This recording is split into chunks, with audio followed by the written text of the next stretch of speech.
I'm very happy to be here and very grateful to Kundan for inviting me, um, and grateful to all of you who have joined. Some of you I know, and some of you I haven't yet met. It's really nice to see some friendly faces that I haven't. Some I just saw recently, and some I haven't seen in a while. um, when Kundan invited me to do this, I had to think about what am I going to say? What do I want to talk about?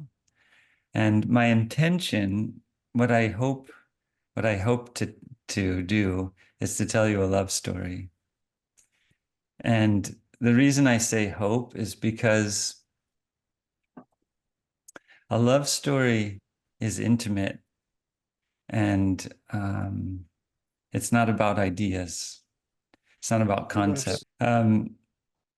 So a love story is not about ideas, but I like ideas and I take comfort in ideas and I take refuge in ideas often when I'm talking. And what I'd like to try to do is share a bit more about myself, not in an idea way, not necessarily leaning too much on the narrative, but sharing my heart with you. When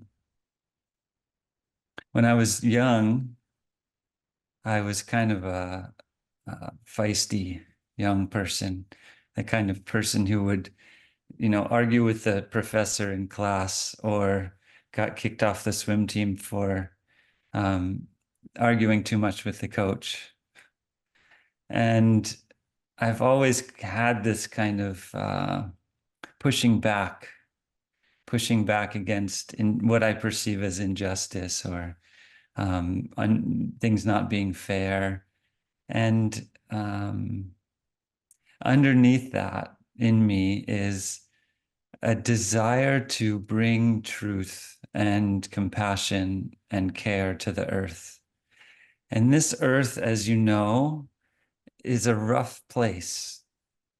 Rough things happen all the time. I sometimes feel like trying to bring my heart into my life is like putting a crystal vase on a New York City sidewalk.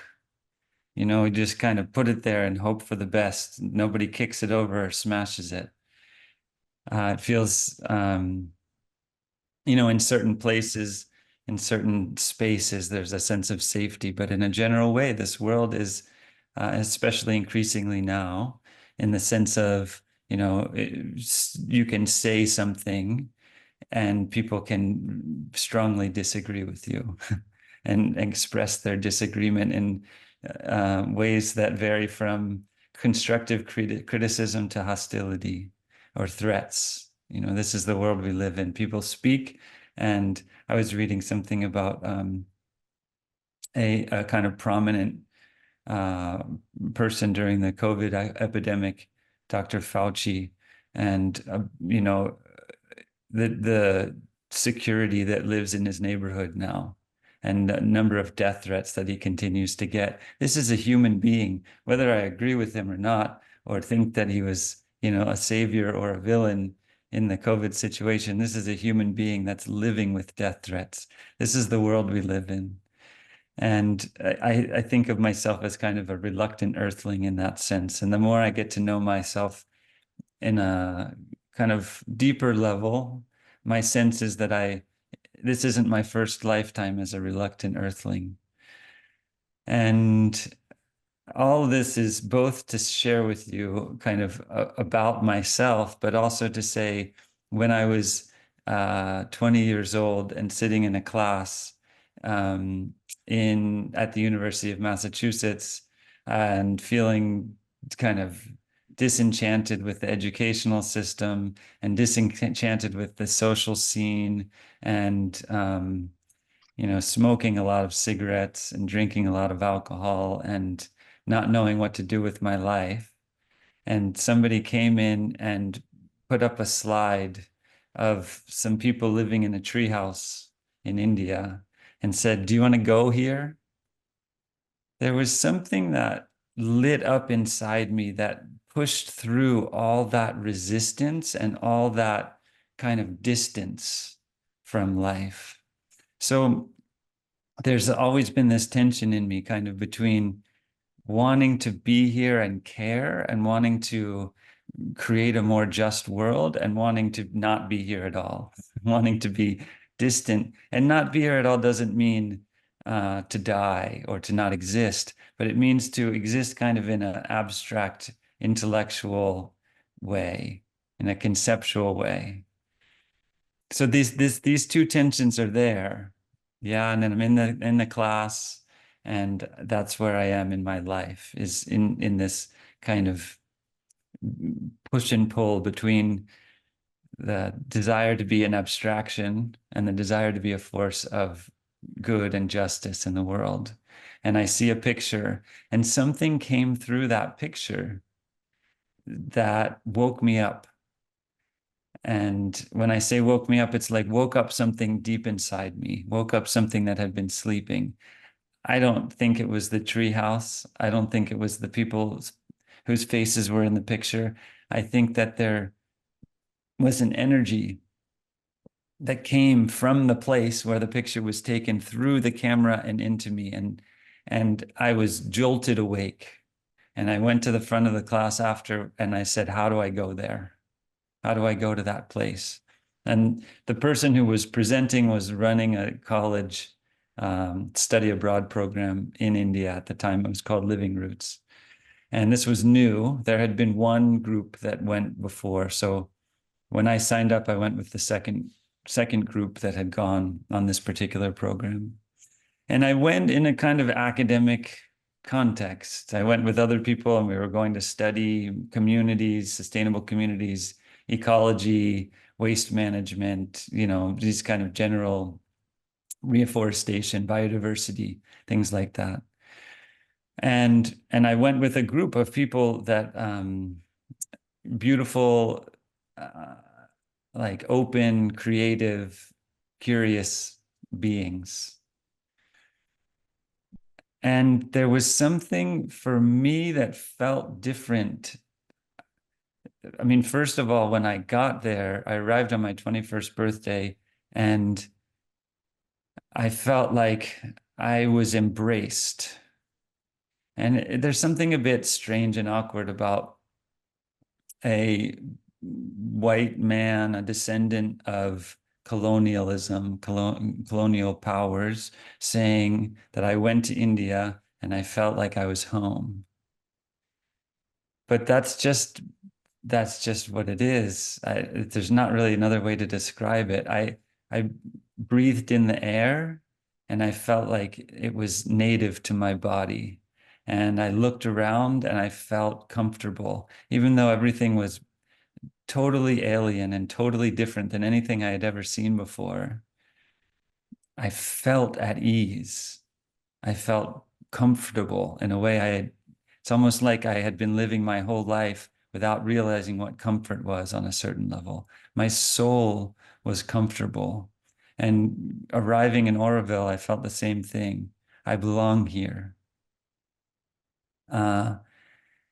And I did all the school things.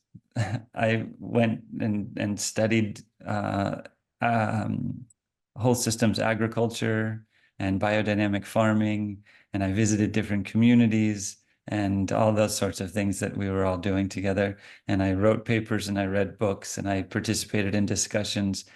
And I saw pictures of the mother. And this was something that I could tell was different about me than other people in the group. I saw pictures of the mother and I felt something that I had no context for reverence, for devotion, for especially to a guru. I had no context in my life for that. There was no place for it to fit, but I felt it. I felt reverence and devotion. And I went to Matra Mandir. At the time, Matra Mandir was unfinished.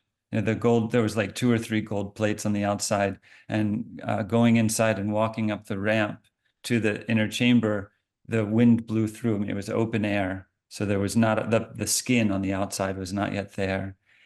And I remember going there every chance I got, every opportunity that I got, alone, alone in the sense of not with other kids on the program. Um, and just feeling embraced and held and supported and cared for in this strange place.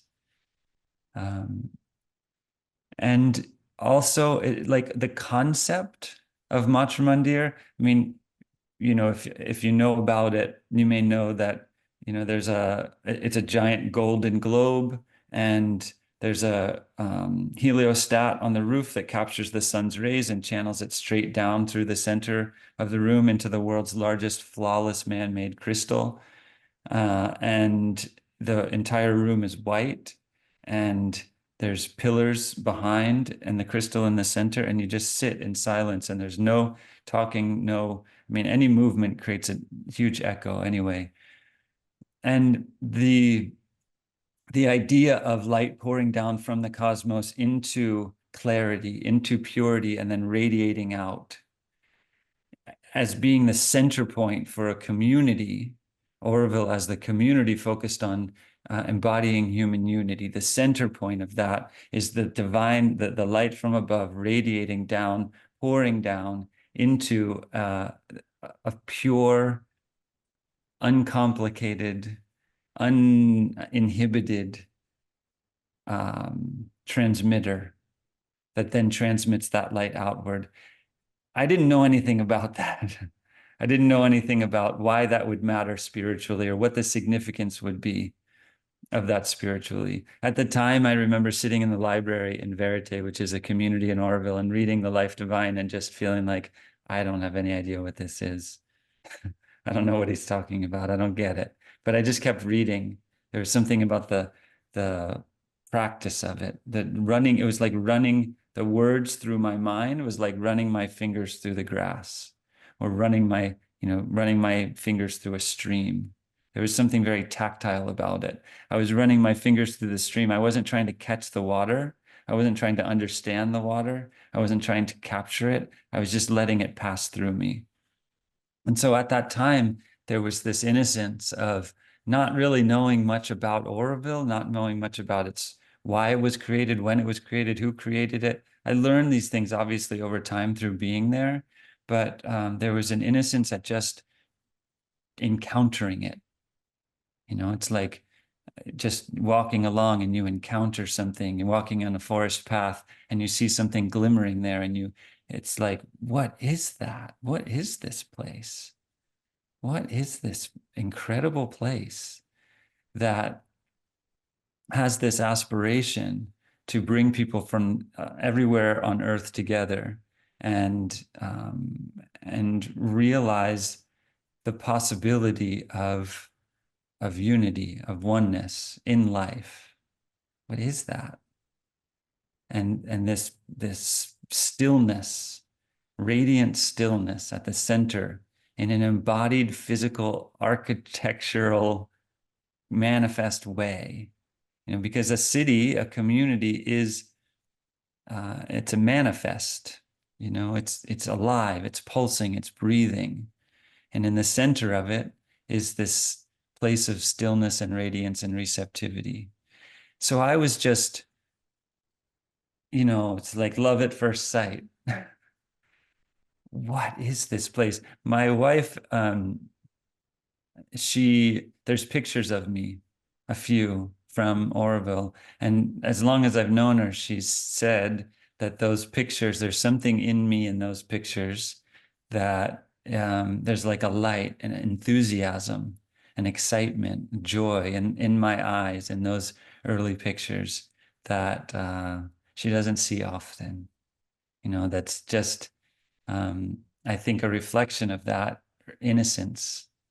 And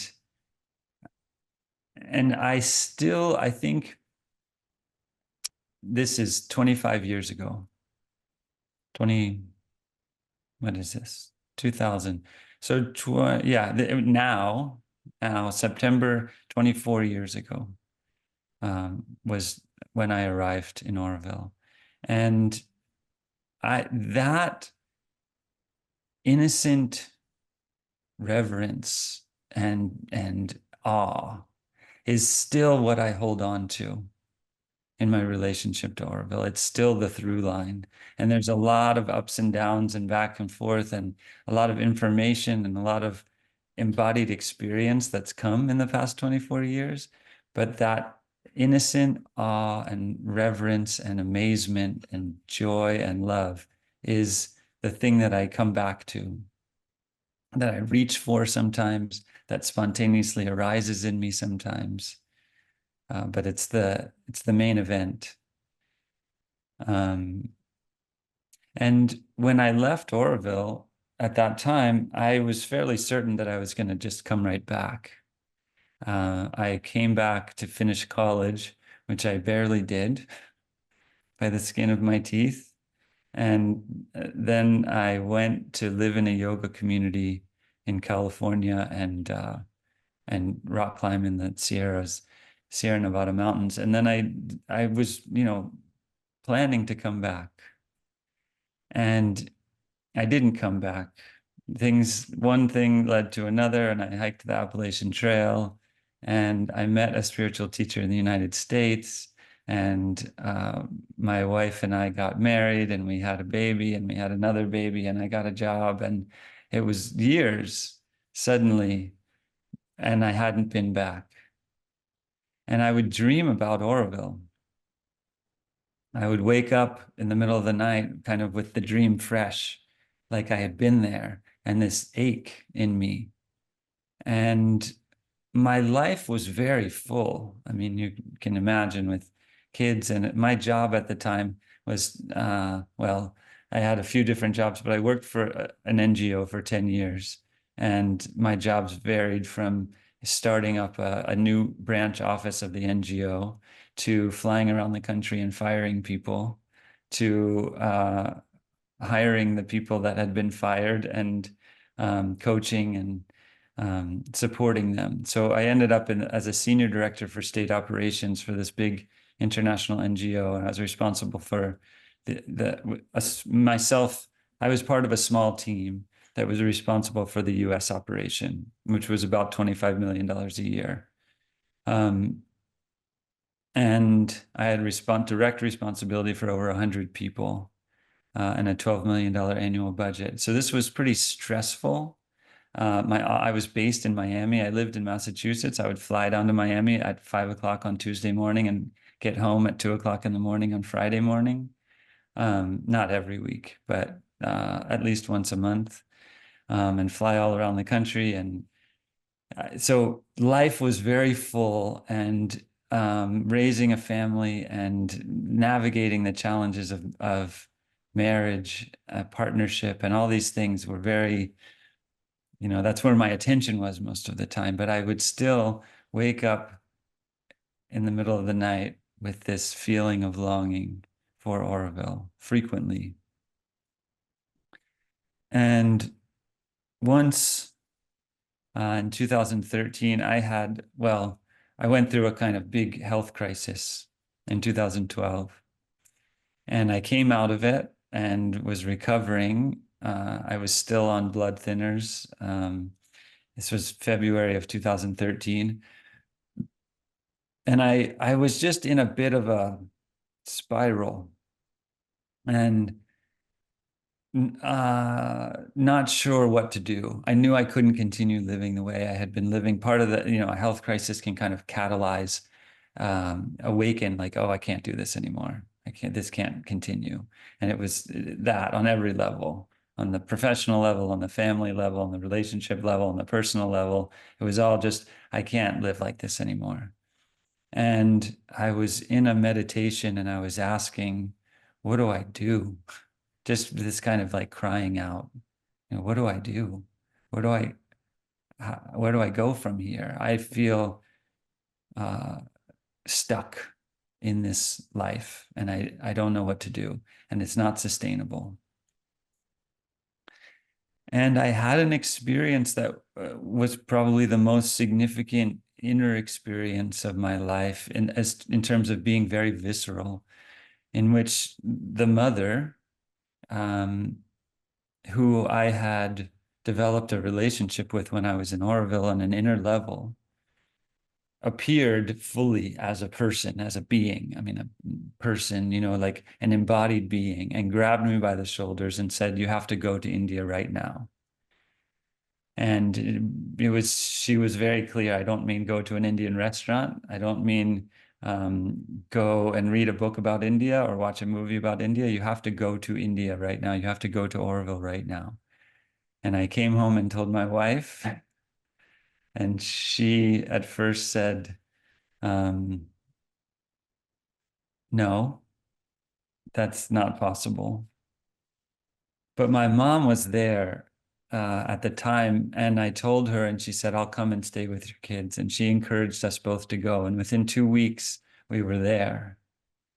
And that move, basically, I mean, if you think about it, it would be very easy to just have an experience like that and say, well, that was an interesting hallucination, or that was an interesting dream, or that was an interesting feeling. I, I, my wife didn't have a passport. I had to go over on a work trip. I mean, this is in the 2 weeks between the time that this all happened and the time that we went. Our daughter was 2 years old. There was every reason not to do it, every reason to ignore it or to diminish it. And I didn't. And I don't really know why. It felt so real to me. But that act of faithfulness, love to me, uh, I can have a thought of love. I can think about someone lovingly. I can care about someone. But where love interfaces with embodiment is in faithfulness.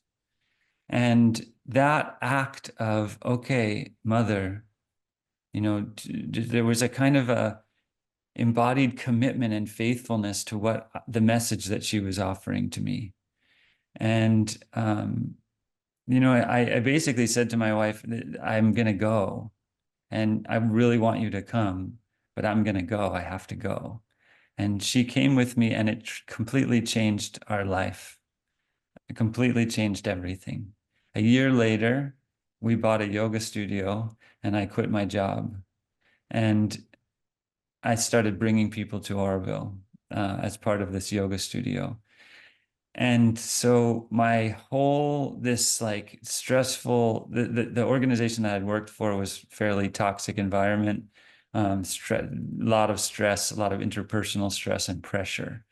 And I went from that to owning my own business where there was nobody to yell at me if I didn't perform in the way that they wanted me to, or tell me that I wasn't being harsh enough, that I wasn't being mean enough to the people that I was supervising. There was, suddenly Corinne and I, my wife and I, were on the same page. She wasn't saying, "Do you have to go to Delaware? Do you have to go to Arizona? Why are you going to go to Illinois tomorrow? You don't really have to." She was saying, "Yeah, we own a yoga studio together. So you have to go to the yoga studio and open it up, and you have to do the bookkeeping." And our intentions were aligned. And that transformed our relationship from feeling like we were kind of managing this family and scraping by and trying to make things work and, in a way, managing each other to aligned, and not just aligned with each other, but aligned with India and with Auroville, the spirit of Auroville, and with Mother. And the depth of that connection, that's what I understand now is that's what we came here to Earth to do together. We came to serve the Mother. We came to serve, to be a bridge between the East and the West. And to be aligned in that is a completely different way of living from day to day than, just managing things on an external level. So at the same time as all of this, when I came back from Auroville in 2013, I felt like I have to be connected to Auroville. So in the same time that we were exploring buying this yoga studio and changing our lives in that way, I was on a hunt. I was investigating and searching out, there's got to be some Auroville something going on in this country. And eventually I found Julian Lyons, who was involved with Auroville International USA, this organization. And I made my way into this organization and joined the board of directors in 2014, so 10 years ago. And at the time, I had no idea what it was. And I would say, even, at that time, there was no Zoom. We would sit on the phone and I would listen to people talk about things that happened in Auroville in the 1970s that meant really nothing to me. I mean, it was interesting, but I wasn't there. And it was an education in the sense of, so Auroville is an ideal. Auroville is a vision. Auroville is the mother said all these things and told all these things and wrote all these things and designed things. She offered something as an ideal. It can be like this. And then the people came, and then there was the reality. And these were people who had lived through the reality of Auroville, the day-to-day commerce, and what I said before about I'm kind of a reluctant human, reluctant earthling. It's the mud and the muck of humanity interfacing with the ideal. It's not like a bunch of people, perfected people, just came together and made the ideal, and then it was wonderful. The end.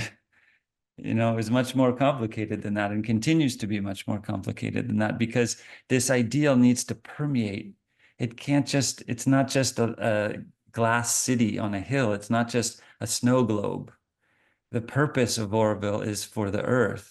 And so the ideal of Auroville needs to penetrate into humanity, the soul of humanity, the heart of humanity. And these people that I was listening to on these phone calls in my early time on the Auroville International USA board were talking about that interface and what had happened during the 1970s and 1980s and 1990s. Everything from interpersonal disputes to involvement of the Indian government to, the Sri Aurobindo Society and Auroville, and, kind of structural clashes that were going on. I learned a lot about that, and I learned a lot about the mark that those experiences left on people. The pain, the disillusionment, the fear, the confusion that people came out of those experiences with.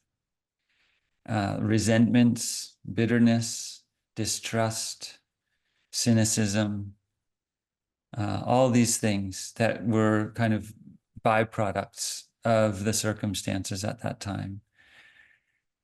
And, there was many times over the years where I thought, what am I doing here? Listening to these stories of these people. I didn't know. I didn't really know. I didn't really know, but I stayed. And I've had this kind of relationship with the mother where I will say sometimes to her, Mother, I don't know what you want me to do. I think you want me to do this. So I'm going to do this. If you don't want me to, tell me. So there was many times where I'd be like, okay, I'm going to quit this board because I don't even, and something in my life would say, no, just stay. Just stop struggling, stop thinking so much, stop trying to understand what you're doing here, stop trying to find a purpose that you can articulate, just stay. And again, this faithfulness, my love for the mother, my love for Auroville was more important than my understanding of what I was doing there. I can look back now and say that. At the moment, I was just confused. I wasn't having this kind of meta reflection that my love for Auroville is more important than my need to understand what I'm doing. I just felt like, I don't even know what I'm doing here, but I feel like I'm supposed to be here. So I guess I'm just going to stay for another month, and let's just see. After this month, then we'll see. It's kind of like that, month to month. But looking back, it's like I put my love before my need to know and before my need to understand. And that carried me through. And there was a moment when there was a meeting of the board in 2019, where I really had decided that I was going to quit.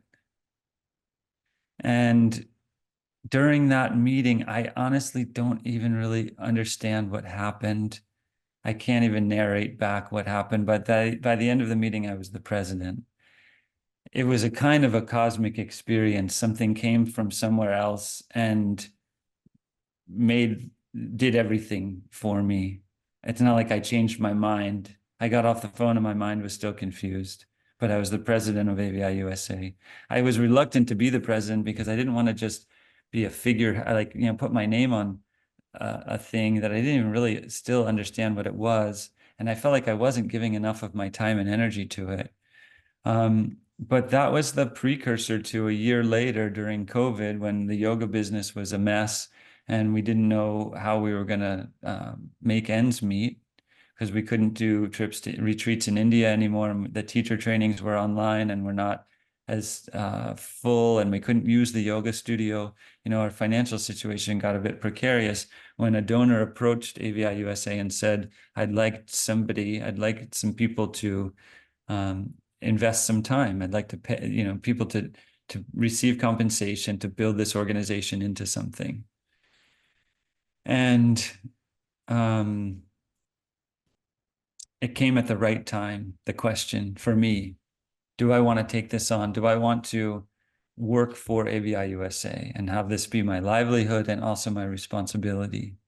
And of course, I said no, definitely not, because I had 10 years of experience knowing what building a nonprofit is, and I did not want to do it again. I wanted to make music, and I wanted to write a book, and I wanted to meditate many hours a day, and I wanted to walk in the woods.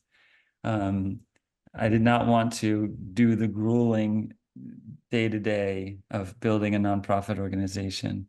But the circumstances of needing a way to support my family and the inner calling collaborated to make the decision for me.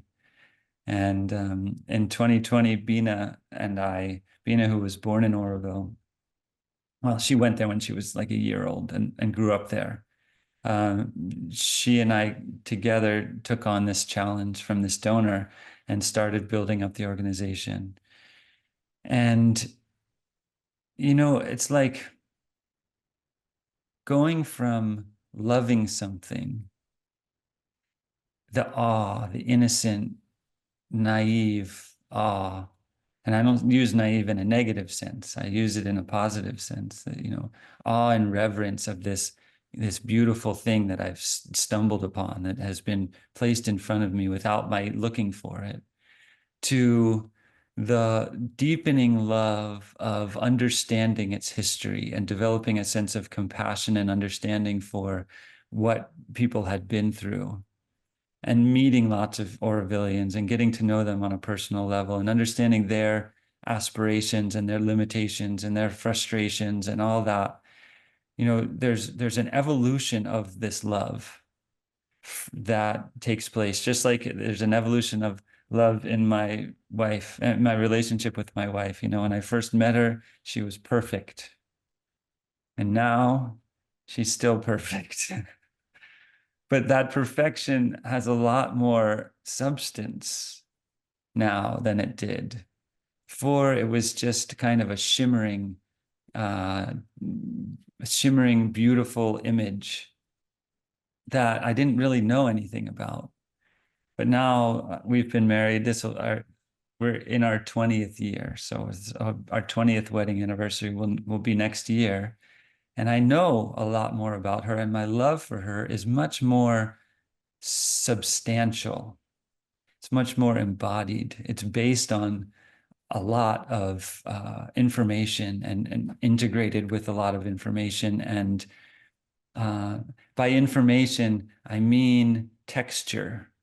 I mean things that we've been through together, that we've faced together and come through together. And Auroville, it's the same way, at this over a lifetime, I mean, now you can say 24 years of knowing and understanding and learning the love takes on a texture. And when I say now that I love Auroville, when I say it today, I mean something completely different than I would have meant 25 or 23 years ago, let's say, a year after being there the first time. Uh, I trust the love. In a new love, you might think, is this going to be there in a year or 2 years? Am I am I still going to feel this way? Is my sense of commitment and faithfulness going to be the same? Am I going to be able to be faithful to this love? Is this love going to reciprocate? All these questions at this, after decades, they're not relevant anymore because I can feel and know that I have been faithful to this love and that this love has reciprocated. And that's not a clean story. It's not, all roses and unicorns because it's through the difficulties, through the doubts, through the frustration and confusion that faithfulness develops and is tested and challenged. In 2021, I guess, December of 2021, I had been in this job for a little bit, and we had started developing the organization and started developing the kind of frameworks and tools of an organization and learning about the nuances of this kind of organization. In my other experience, I was a senior director, but I wasn't responsible for understanding legal frameworks. Um, I just kind of worked with what was given to me. But I had to understand now how the IRS views this kind of organization and all these kind of nuances. Anyway, in the context of all that, as Bina and I were working in that space, a big change happened in Auroville, and a lot of information started coming out from Auroville about a large part of the community feeling betrayed by the leadership, by the people who had been um, uh, nominated by the central government to uh, hold the authority and the leadership of Auroville. A huge feeling of betrayal and a fracturing in the community where one group of people was very well, they're basically two, and it's obviously in all situations like this, it's not binary. There's people all over the place, but there was kind of a coalescence into two camps that were holding two very different views of the future of Auroville, and were feeling very angry and hurt and resentful with each other. And there was so many times. I brought my family to Auroville 3 times in 2017, 18, and 19, my kids. And we spent, some time there, some months. And there were so many times in the midst of all that where I felt like, why do I not live here? Obviously I should live here.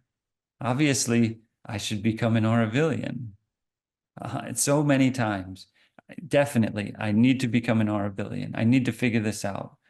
And there was a moment where my son was applying to go to a performing arts school, and it was a lottery. We basically had a deal that if they didn't get into the performing arts school, that we were going to move to Auroville. This was the transition from elementary school to middle school for my son. So that was the plan. And then my son got into the art school.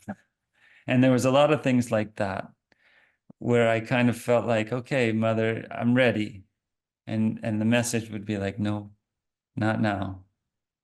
And that was confusing and has been, I feel like just more recently, I feel not only the abstract purpose of all that, but my placement, the value of my placement outside, that I'm occupying a unique space in relation to Auroville, and not that space has more, is entitled to anything, but that I have a unique perspective in being intimately connected with so many Aurovillians, and um, on a personal level and understanding their stories and their aspirations, and also so deeply informed, like staying up to date on all the documented things that are going on and the, things that are happening in the community. So being informed on an informational level about structural things, but also being informed on a personal level about people's hearts and how they feel, and also not being in the mix, because there's a very powerful polarizing force that exists in Auroville that is not at all unique to Auroville. You can see it in this country, you can see it all over the world, a force that its primary purpose is polarization. It doesn't really care how it achieves its aims, and it doesn't care who's right or who's wrong or who wins or who loses. It's just about polarization. And so that force, it's like a gravitational pull. It's very easy to get sucked into it. And there's something about my being rooted here, living here in the US, and then going and spending time in Auroville. I'm there maybe 2 to 3 months out of every year. That allows me to not be living in the environment where that force is so strong, in the context of Auroville. So there's challenges that go along with that position, but there's also I feel that it's a unique place. It's not better or worse than somebody who lives there, or anything else. It's just there's a uniqueness to it that I have come to appreciate and understand more deeply. And that, my love for Auroville, I said before that there's a through line of that awe and reverence and joy and, that innocence in the midst of feeling maybe, on a personal level, confused by what someone says, or disappointed by what someone says, or judging someone. Oh, that they just said that. And I can feel all the self-delusion and manipulation in what they just said. Or I can see what's going on. This person is claiming to, be making a decision based on this, but I can kind of see what's going on behind that. I can feel it energetically in me that they're not being totally honest with themselves. My own reactions to what's happening, which can lead into judgment or can lead into condemnation or something like that. What I'm constantly reaching for is that innocent awe, that innocent, like this offering to the earth is just so incredible and so beautiful. There was a time, I don't know if some of you may have known Shraddhavan, but she was the force behind the creation of Savitri Bhavan in Auroville, which is like a container, a vessel for the teachings of Mother and Sri Aurobindo. And there's an art gallery there that has hundreds of Hutta's paintings of Savitri that are on display. Shraddhavan was an amazing person, and I remember being there one of the times that I was in Orva with her, and I was about to leave. It was the day that I was leaving, and I remember saying to her, I feel like I'm leaving a person. I feel like I'm leaving someone that I love, and it's like these last few hours, I'm savoring the feeling of being with this person. I'm savoring the feeling of being close, of being embraced, of being here. And I know I'm going to leave, and I can't not leave. I can't avoid leaving. It's what I have to do. And yet, the love is so strong, and the feeling of connection and comfort and being seen and being belonging is so strong that I'm just savoring it. And there's a kind of wistfulness and a sadness that underlies that feeling. I've been through that feeling so many times now, and also the feeling of joy.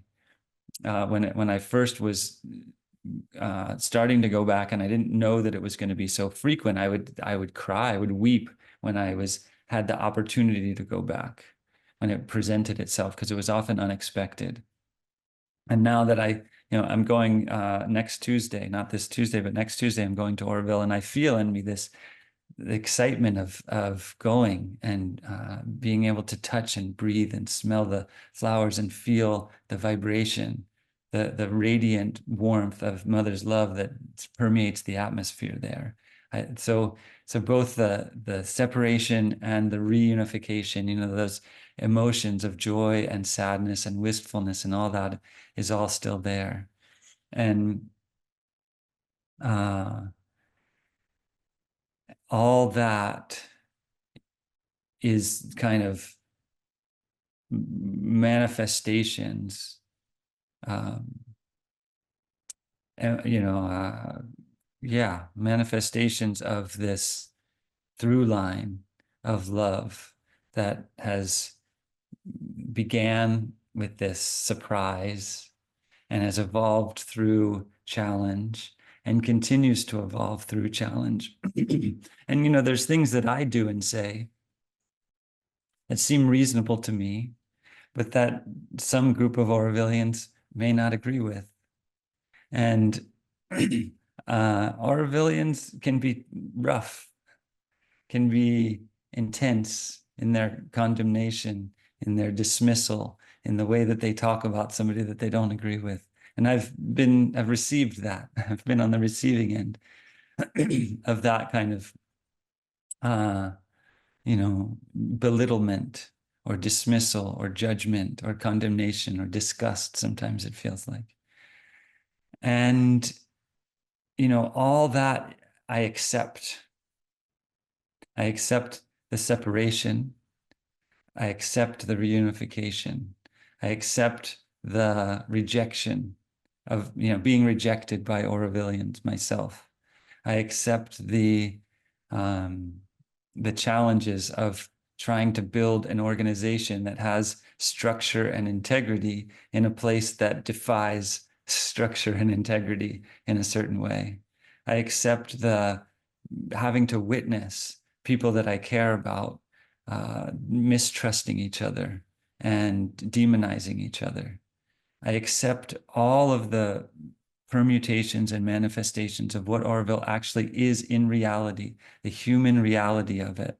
I accept it out of love. There was a line in the poem that Kundan read at the beginning, something, I can't remember what the precursor was, but it's something about tolerance for people who speak, tolerance for something speech. Yeah. I see Kundan looking for the, Yeah, looking for it. it's very interesting. Sorry to interrupt for your sake, actually, Yeah, please, It's please. beautiful because as you were speaking, and I was thinking about this poem too. And I was just thinking about how it all happened, because you're actually manifesting in the last 5 minutes all that has been written here. Wisdom in social development, with wisdom in cultural unfoldment, wisdom that forgives the hand that crucifies, wisdom that tolerates the tongue that vivifies. That's the one. That's the wisdom that tolerates the tongue that vilifies. Yeah, And yeah, that really touched me. I mean, of course, all of the lines are beautiful in their own way, but that one, it's so easy for me to not tolerate the tongue that vilifies. The person who says, something spiteful or something negative or something rejecting or something I'm disgusted by you. So, that kind of somebody who puts that energy out there towards me, who vilifies me. One thing for somebody to vilify someone else, but to vilify me, to be receiving that, the wisdom to tolerate it, to tolerate that. I mean, that's such a beautiful statement. And I really hold that in my heart, that the prayer that I have the wisdom to tolerate the vilification. And again, like I said, it's part of my hope, my aspiration, my intention to accept, to endure, to tolerate, and to love not just the ideal of Auroville, but the Aurovillians and the life of Auroville and the the mud and the challenge and the difficulties and the pain and the blindness and the unconsciousness of Auroville, because the mother did plant Auroville in the earth. She didn't plant it on Jupiter. She didn't plant it in some other dimension. She planted it here. And if anybody knows what our collective limitations are, it's her. She wasn't confused about where she was planting it. And so all that arises, all that grows from her act, her generous, incredible act of planting Auroville in the soil of the earth, all that arises from it is her gift. And if I can hold that and accept it with love and try to just stay aligned with that love, then I find I'm able to navigate the challenges that I face in a much more fluid and integrated way. Um, Yeah. So I think that'll conclude my love story. And I hope it was a love story. And I hope that it meant something to you. I hope that you received something and resonated with something and could relate to what I was sharing. It's a bit funny in a certain kind of way to talk about myself so much, in a narrative way. But uh, I did it because I think that there's a commonality that we share in aspiring to embody love in a way that's integrated and sustained and reliable, that have our lives be transformed into the teaching, into the ideal. So um, that's why I approached it that way, and I hope that it was valuable to you. And I thank you all for being here and listening. And I'm happy to shift into conversation mode now. Thank you. Thank you very much, Matthew. So before, we start an interaction and conversation with Matthew, I would request us all to go in silence for a couple of minutes and hold what he has said, because I feel that this is a brave act, to be vulnerable in front of so many people and talk about love story. So I would encourage us all not to get into a conversation right away, but take in what he has revealed, what he's shared with us, which is sacred, not only at the divine level, but at the individual level as well. And I think as a community, we will show respect to his vulnerability and the love story that he has spoken about. As far as I'm concerned, certainly very moving. But we'll talk about it a little later. Let's give a couple of minutes of silence so that we just take in what has been shared with us. Thank you very much.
Thank you once again, Matthew.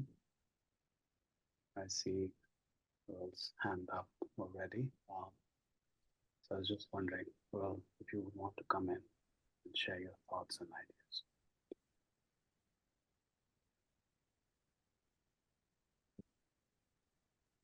You're on mute. Please unmute yourself.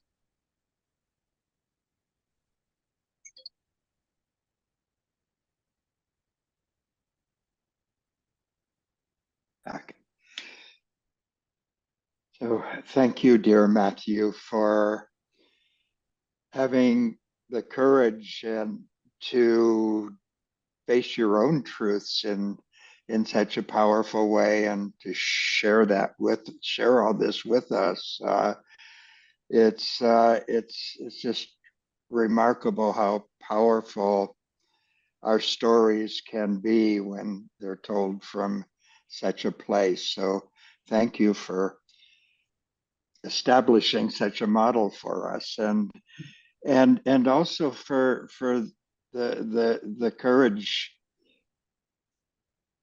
to do what you're doing for Auroville, for you and Bina and the board members of AVI USA to take on this incredibly important task. And it's important for those of us who haven't been to Auroville and who may never get to Auroville to be able to participate in Auroville through AVI USA. You know, your AVI USA gives all the rest of us a chance to be a part of Auroville and to provide the support to all the incredible projects that AVI USA is passing money from Americans and others through to those in Auroville. And you know, Linda and I have taken advantage of this. You know, we haven't been to Auroville. We may never get to Auroville in our lives, but Auroville has, for me, been an incredible beacon and powerful force on this earth that I recognize without having been there. You know, we have screenshots, pictures here in our place in Lodi of the inner chamber that you so beautifully described, and of the Matra Mandir, and it just serves as a powerful place for us. And we've had the opportunity through some annual gifts to support some projects. And we've been particularly taken by something you didn't mention, the interaction between Aurovillians and the villagers and all the communities that are around, all these Westerners who have moved into Auroville, and they play an important role there. And so we've particularly wanted to support things where there's interface between villagers and Aurovillians. So, you know, I just recommend all of us who have come together under Cultural Integration Fellowship today to take a look at the website and become involved. Wonderful for Mira to be actually going to Auroville, and maybe a younger place in our lives, and we would go too. But uh, there's plenty of opportunities that AVI USA is giving to us to participate. So I just wanted to make that pitch. But thank you again, Matthew, for all.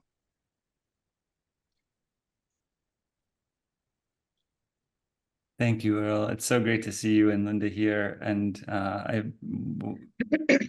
when you say you're able to participate, feel, stay connected to Auroville through AVI USA. I mean, that's my hope. That's always my hope, is that we're offering something kind of like a portal or like a bridge where, Yes. regardless of whether you're able to be there physically, you're able to be connected to the promise and the purpose and the energy and the vitality, reality of what Auroville is. So I'm so glad that's possible. And I'll just extend the invitation that I said earlier to Mira. If anybody finds themselves headed in that direction, feel free to be in touch with me about your trip and what you'd like to do there, because I do have a lot of different resources and connections and things like that. and about anything that Earl said, about wanting to know more about the projects or more about our work. I'm always happy to talk to any of you. So thanks for saying all those things. Yes, and I would just close by saying that if one listens and feels very closely, we can feel the force of the Matra Mandir, and we can feel it right here wherever we're at, because it really does radiate.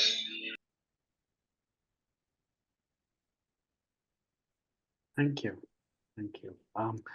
I just want to say one thing. Today we will be closing the session at 12:15 sharp because Matthew has to leave after that. So we have 7 more minutes precisely to finish our conversation. I see 3 hands raised already. So Jean, Sebastian, please come in. Thank you. I think Margaret was first. I think, Margaret, if you want to go, I'll go right after you. Hi, Matthew. Since Earl did such a wonderful job of relating the Auroville and AVI side, I'd like to speak to you mentioned your talk would be a journey. I'd like to just say that it was profoundly a spiritual journey and a resonance of our own spiritual journey. And then we don't have a lot of time, so I'll just be succinct. The through line that you kept bringing, the through line, the mother's force, that your commitment to unity, and how that has worked through this process that we can take into our challenges where we're called to use mother's force. So know that it was powerful, that it's been received, and it's moving forward in each of our projects.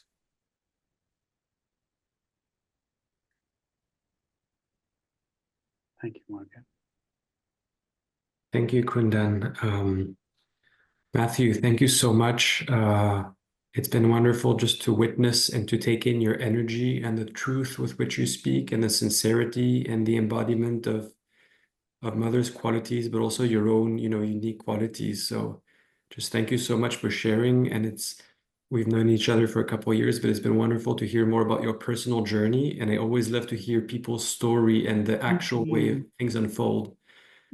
Not the perfect ideal of how it should unfold or what our mind thinks the story should be, but the actual reality of having children, work, challenging circumstances, being disconnected from the mother, from Auroville, maybe from the divine sometimes, and just knowing that in the end we don't need to know, and just this act of love and faithfulness. So thank you for modeling that and reminding us, and thank you for showing also a nice story arc for a young person such as myself, who also has many doubts and things. So thank you so much. And I guess I'm next. Thank you, Matthew. Gee, you have a way with words. Just this morning, I read your president's letter, and I encourage everybody to sign up for your newsletter and make a donation, because I knew you first as a musician when we were up at CBEC at the Ohm, and I just didn't realize what a lover you are and how easy it is to fall in love with you and the things that you are in love with. It's just great. And Earl and I have only been together for 53 years, so you have you have more years. And I would say that occasionally we have not been on the same page, but usually we are. And it's just delightful. I'm so glad that you spoke today, because it really gave us so many more things to think about with Auroville. So thank you so much.